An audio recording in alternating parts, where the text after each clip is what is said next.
Tertulia Bravía. Tinteando por un país informado y reflexivo.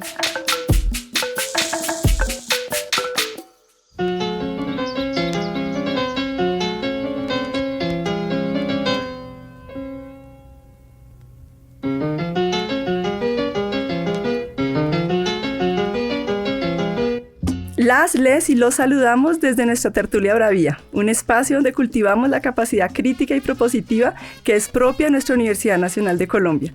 Yo soy María Teresa Pinto Campo, profesora del Instituto de Estudios Políticos y Relaciones Internacionales y junto con Fernando Muñoz Burbano dirijo este programa, donde nos hemos propuesto aportar a las discusiones que actualmente adelantan nuestro país y nuestra universidad.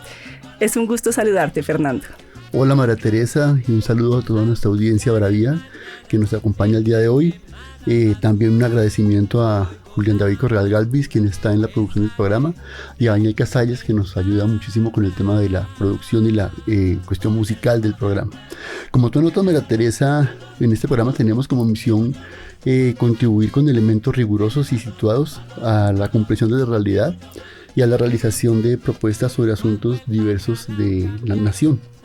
En el marco de estos últimos 3 programas hemos abordado reflexiones sobre el proceso constituyente que se adelanta de nuestra comunidad universitaria y alrededor del gobierno universitario. Entonces hemos abordado varias aristas de este proceso y hoy tenemos el honor de conversar con el rector Leopoldo Múnera, a quien damos la bienvenida. Bueno, muchísimas gracias María Teresa y Fernando por esta invitación y espero que tengamos una charla productiva. Claro que sí, profe, de verdad, muchas gracias. Sin lugar a dudas, creo que la posibilidad de conversar con usted en la coyuntura actual es muy, muy valiosa, pero además esperamos que sea también un foco de memoria histórica del debate que hoy se adelanta a la universidad. Y para eso nos gustaría iniciar preguntándole, profe, hablamos de democracia en el ámbito por fuera de la universidad, ¿verdad? Hablamos de parlamentos, de movilizaciones, de protestas, de ciudadanos, pero no es usual que se oiga tan frecuentemente en el ámbito de las universidades. Entonces, profe, ¿qué es eso de la democracia y qué rol cumple en nuestras universidades? Bueno, para entender la democracia universitaria, que implica un demos que hay detrás del gobierno, un pueblo que hay detrás del gobierno, habría que preguntarse cuál es ese demos en términos de las universidades y las universidades públicas. Y ese demos en términos generales es la comunidad universitaria. Pero esto nos resuelve un primer problema y un problema sencillo, es decir, quién es el encargado del gobierno de la universidad. Y toca 3 elementos centrales para poder analizar esta democracia. El primero es el de la autonomía. Es decir, las universidades tienen garantizada constitucionalmente por el artículo 69 una autonomía, la capacidad de regularse a sí misma, que la comunidad se regule a sí misma. El segundo elemento es el de la autodeterminación. La universidad también tiene la posibilidad de tener su propio gobierno y de definir el sentido de lo que va a hacer. Y el tercero es la autoconstitución, es decir, la comunidad se constituye a sí misma y se constituye en forma permanente. Entonces, si hablamos de democracia universitaria, estamos hablando simultáneamente de autonomía, autodeterminación y autoformación o autoconstitución. Esto deja pendiente, que lo podemos tratar más adelante, quién es el sujeto de esta autonomía. Y aquí hay ya una discusión, porque tener autonomía implica autorregularse, pero no se sabe quién es el sujeto, quién va a hacer la autorregulación. ¿La hace un cuerpo directivo solamente? ¿La hace el conjunto de la comunidad universitaria? Pero el conjunto de la comunidad universitaria es terriblemente heterogéneo. Entonces, ¿qué mecanismo podemos utilizar para que ese conjunto de la comunidad universitaria se manifieste y se exprese? ¿Qué implica constituirse y sentar las bases del funcionamiento de una comunidad? Todo eso es lo que tenemos que discutir en términos de la democracia universitaria. ¿Cómo se va a hacer el gobierno de la universidad? ¿Cómo se va a definir el sentido de la universidad? ¿Cómo se va a constituir permanentemente la comunidad universitaria para desarrollar las actividades que corresponden a la institución? Profesor, muchas gracias por esas reflexiones sobre esos elementos que usted nos cita y que clarifican bastante sobre el concepto de la democracia universitaria. Como este programa siempre utiliza bastante el tema musical, y nos han contado y lo hemos visto a ustedes azotar baldosa en la Plaza Che, entonces quisiéramos como ambientar nuestra siguiente pregunta con una canción de Henry Fiol que ilustra bastante el tema del tener sabor, y se hace la referencia a la necesidad de oír, de escuchar y comprender la voz del pueblo que tiene razón con valiente corazón. Entonces oigamos esa canción antes de comenzar con la siguiente pregunta. Oye la voz del pueblo, tiene valor, valor, valor y mucho más. Tiene valor, valor, valor y mucho más.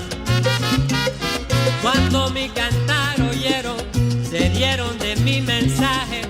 Algunos le dio coraje, pero otros comprendieron. Uno a otro se dijeron, ese sí tiene razón.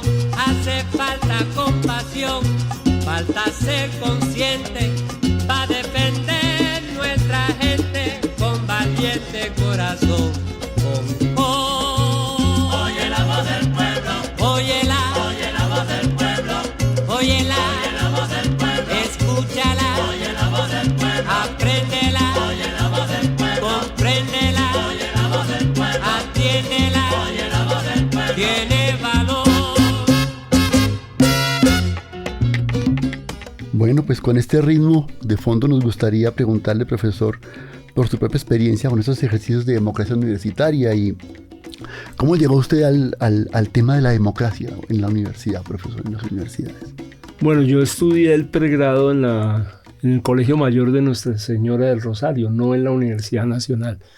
Y la estructura de gobierno de la Universidad del Rosario era una estructura bastante, más bien heredera de las formas de poder y de gobierno medievales y feudales en Europa y sobre todo en España, en donde la mayoría de los profesores, las profesoras, los estudiantes y las estudiantes estaban excluidos totalmente del gobierno. La Universidad del Rosario tiene un cuerpo de colegiales y un cuerpo de conciliarios que son escogidos, los colegiales por los conciliarios y los conciliarios por los colegiales, o tenía en ese momento, y no había ninguna representación de la comunidad, y se sentía el extrañamiento entre los miembros de la comunidad y las decisiones que se tomaban, que eran totalmente ajenas.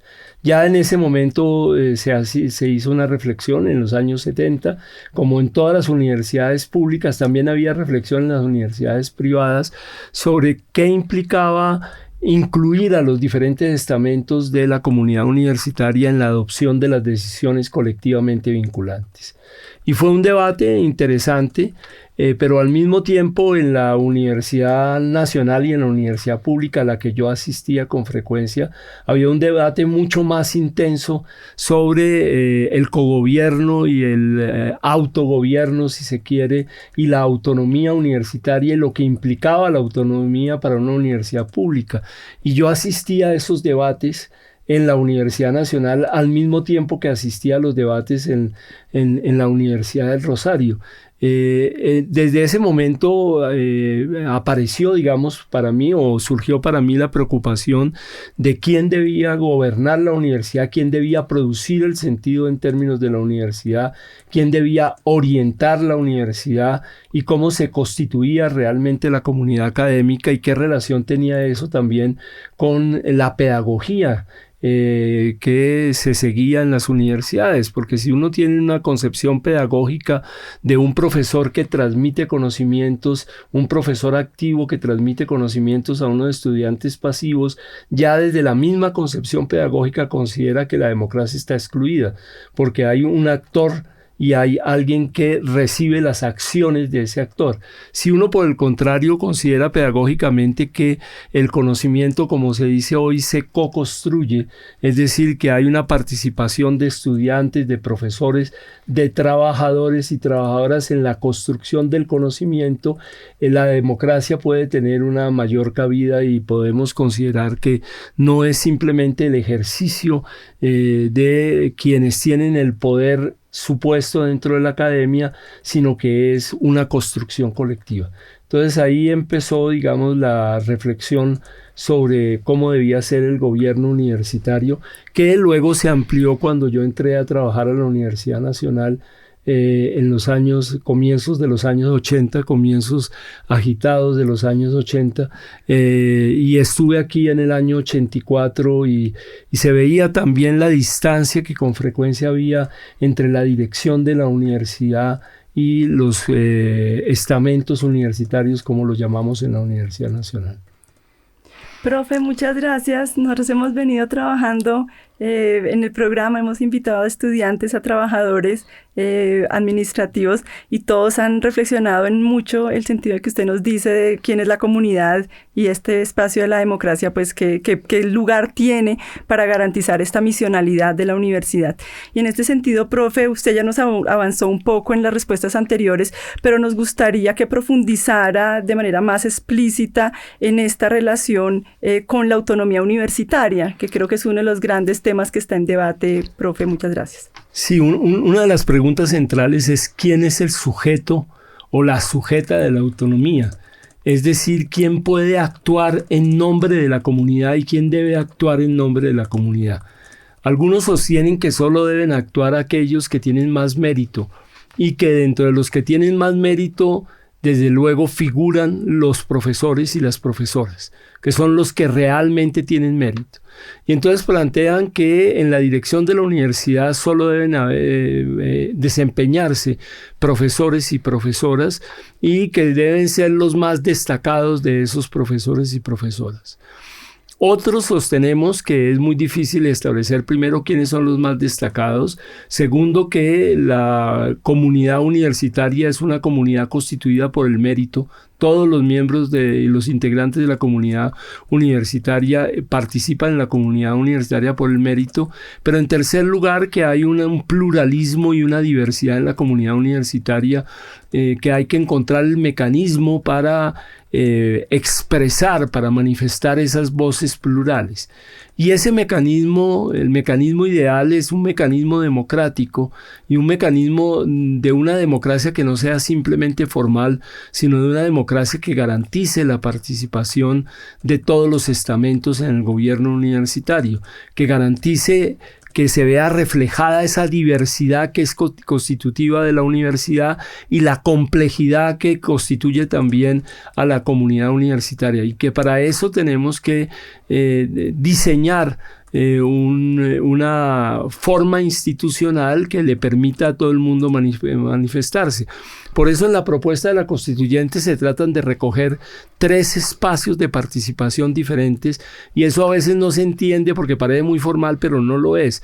Un primer espacio, que es el de los cuerpos colegiados, que están organizados institucionalmente. Cuando hablo de cuerpos colegiados, hablo de consejos de facultad, consejos de sede, consejo académico, incluso el consejo superior. Ese es un espacio de participación.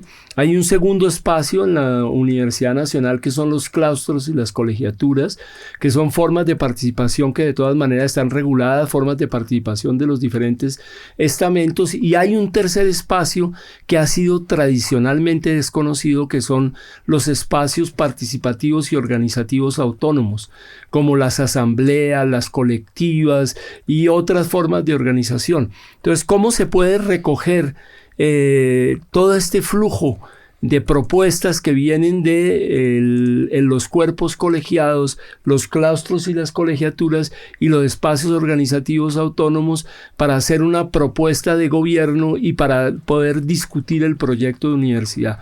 Eso es parte de la discusión para realmente, a partir de esos espacios participativos, lograr captar en la expresión heterogénea y diversa de la comunidad universitaria, y que el gobierno de la universidad esté en manos de la comunidad universitaria y no de un grupo específico dentro de la comunidad universitaria. Esa reflexión sobre el sujeto plural que se manifiesta en la comunidad universitaria, y los 3 espacios a los que usted hace referencia en este proceso constituyente universitario nuestro, pues están muy ligados al presente, pero hay unos antecedentes de todo ese proceso de reflexión sobre la constituyente universitaria. ¿Usted nos podría recordar, profe, cuáles han sido las luchas que se han dado por esa democratización en la universidad, en nuestra Universidad Nacional? Bueno, tenemos luchas desde los años 70, empezando con el cogobierno, por ejemplo. Todo el gobierno de los años 70, que fue cogobierno y autogobierno de los años 70, año 71, que incluso el profesor Víctor Manuel Moncayo acaba de publicar un libro sobre toda la experiencia de los años 70 y 71, fue un esfuerzo por democratizar la universidad y por democratizarla a partir de las iniciativas de los diferentes estamentos y del movimiento estudiantil. Y ese esfuerzo queda en los años 70 y 80 y permanece. Siempre hay una discusión sobre la democratización del gobierno universitario, pero luego aparece en el año 2011, para no hacer toda una historia que es una historia larga, aparece en el 2011 con la MANE y con la Mesa Amplia Nacional Estudiantil y con todas las propuestas de democratización del gobierno y de la vida universitaria que fueron elaboradas en la MANE. Ojalá no se pierdan los documentos de la MANE que implican, y luego vuelve a reaparecer con toda la movilización del 2018. Y en medio de todo esto se dieron algunos procesos de democratización en otras universidades públicas. Es muy importante el proceso de democratización que se dio en la Universidad de Nariño, con la participación de profesores, de estudiantes, mucho menos de trabajadores, el que se dio en la Universidad Distrital. Entonces podríamos decir que esto no es una reflexión reciente ni una reflexión de la última campaña para la rectoría, sino que es una reflexión permanente, incluso desde el comienzo del siglo XX, con el Manifiesto de Córdoba y la recepción muy tímida que hubo del Manifiesto de Córdoba en la Universidad Pública Colombiana, pero que se dio también. Entonces tenemos una reflexión de largo aliento en la universidad pública y en la Universidad Nacional. Profe, muchas gracias. Creo que parte de lo que la comunidad universitaria debe también reconocer, la universidad, y no solamente digamos de Colombia, sino del país todo, es que parte de la lucha por la democracia no es solamente nuestra, ¿no? Es decir, hay una carga histórica que viene de atrás y sabemos que es un proceso que continuará luego de que nosotros no estemos aquí, porque siempre son procesos inacabados, que se avanza un poco y que se logran beneficios, se logran derechos, pero eventualmente pues quedan otros inacabados y que tenemos que seguir resolviendo. Y en ese sentido, profe, queremos compartir en este momento una canción muy bonita, porque es una canción que creemos nosotros desde el programa que recoge como la expectativa y la esperanza que hay alrededor de este proceso de reforma. Es una canción de Jorge Velosa, Andrea Echeverre y César López, que se llama Somos Miles, y habla de cómo parte del proceso de rebeldía, digamos de manera más amplia, es siempre una apuesta por vencer el miedo, el odio y el dolor, ¿verdad? Y en muchos sentidos, profe, para nosotros la propuesta de la rectoría actual recoge mucho de esa apuesta por sembrar esperanza en un contexto pues donde hemos estado rotos e individualizados. Entonces oigamos la canción. Todo eso somos, todo eso y mucho más. Vencedores del miedo, del odio y del dolor. Soñadores de sueños, con derecho a soñar. Armados de la gana que la vida parió. Con el eco del trueno, con la fuerza del mar. Con el eco del trueno, con la fuerza del mar. Con el eco del trueno. Entonces con esta canción queremos agradecerle a nuestra audiencia por habernos oído el día de hoy. Esperamos que estas reflexiones cualifiquen el debate que estamos teniendo dentro de la Universidad Nacional de Colombia. Profesor, nos queremos despedir en este programa de usted y no sé si quiere darnos como una última reflexión y nos vemos dentro de 8 días nuevamente para seguir esta conversación. No, la última reflexión es que no le tengamos miedo a la democracia. Resulta paradójico que en un país como Colombia, que necesita tanta democracia, le tengamos miedo a la democracia y abrir los canales de participación de la universidad para que nos podamos apropiar de la vida universitaria y de las decisiones institucionales y seamos todos responsables de las decisiones institucionales. Parece que la fragmentación entre un grupo reducido que termina siendo el responsable de las decisiones y una comunidad que es ajena a las decisiones desarticula la vida de la Universidad Nacional y la vida de la universidad pública. Tenemos que acostumbrarnos a que cada uno de los integrantes de la comunidad universitaria se sienta responsable de las decisiones colectivas que se adoptan y sepa las consecuencias de esas decisiones colectivas. Perderle el miedo a la democracia en una universidad que está obligada a formar ciudadanos y sujetos democráticos sería un primer paso importante. Claro que sí, profesor. Yo creo que esta invitación que usted nos hace a la invitación a la democracia, creo que es la invitación que hay que hacer a todos los sectores de la universidad a que nos hagamos responsables de la universidad. La universidad es nuestra, finalmente, la invitación a que el sujeto de la autonomía es la comunidad académica, la comunidad universitaria en el sentido más amplio, que cuya trabajadores y trabajadoras, sin lugar a dudas, es muy, muy importante. Pues yo me sumo a los agradecimientos de María Teresa, a las reflexiones me parecieron muy pertinentes, muy importantes. Para nosotros ha sido un honor tenerlo a usted en esta tertulia bravía. Hay una última pregunta que se me ocurre, y es: algunos sectores critican el proceso constituyente de la Universidad Nacional diciendo que como no hay una constitución de la universidad no puede haber proceso constituyente. Esa es una crítica que ha aparecido últimamente en redes. ¿Qué nos podría usted decir de eso? Que eso es una reducción absoluta del significado de lo constituyente. Lo constituyente implica la autoformación, la formación de una comunidad por sí misma. Ese es el significado, cómo la universidad se constituye a sí misma y define toda su estructura interna y todo su funcionamiento y el sentido de su acción. La constituyente no es simplemente tener una constitución o un texto constitucional, sino es la comunidad que se está formando permanentemente en la interacción entre los integrantes de la comunidad. Eso es un proceso constituyente. Mantener abierto el proceso de formación de la comunidad que hace la comunidad consigo misma. Ese llamado a la reflexión y a la participación y a asumir responsabilidad me parece a mí que es muy importante. Pues bueno, creo que ya con esa pregunta terminamos el primer programa que tenemos con el profesor Leopoldo Múnera. Ha sido un honor nuevamente, lo decimos, para tenerlo con usted, a usted conversando con nosotros, y nos volveremos a encontrar el próximo domingo en el programa, donde continuaremos tertuliando con el rector Leopoldo Múnera sobre el proceso constituyente que actualmente está en curso en nuestra alma mater. Asimismo, y como siempre, agradecemos a Julián David Correal Galvis y a Daniel Casallas, quienes realizaron este programa. María Teresa, ¿qué quieres tú decir? Sí, no, agradecer de verdad, profe, y invitar a la comunidad universitaria que sea esta la oportunidad para que la comunidad universitaria se vincule a la discusión que hoy tiene la Universidad Nacional de Colombia.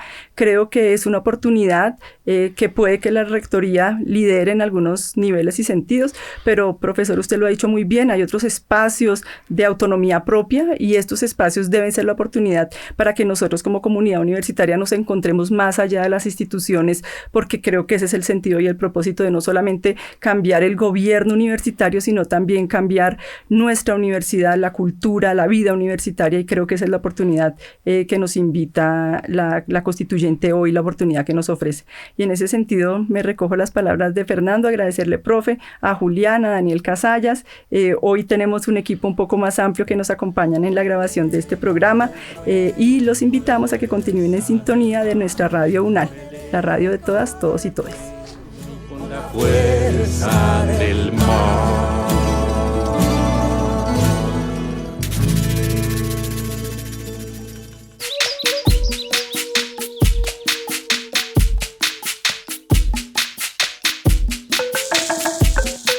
Hasta aquí llega nuestra tinteada de hoy. No olviden sostener la reflexión y seguirnos en Instagram como @tertuliabravía. Les esperamos en nuestro próximo encuentro, aquí por la señal de Radio UNAM. Hasta entonces.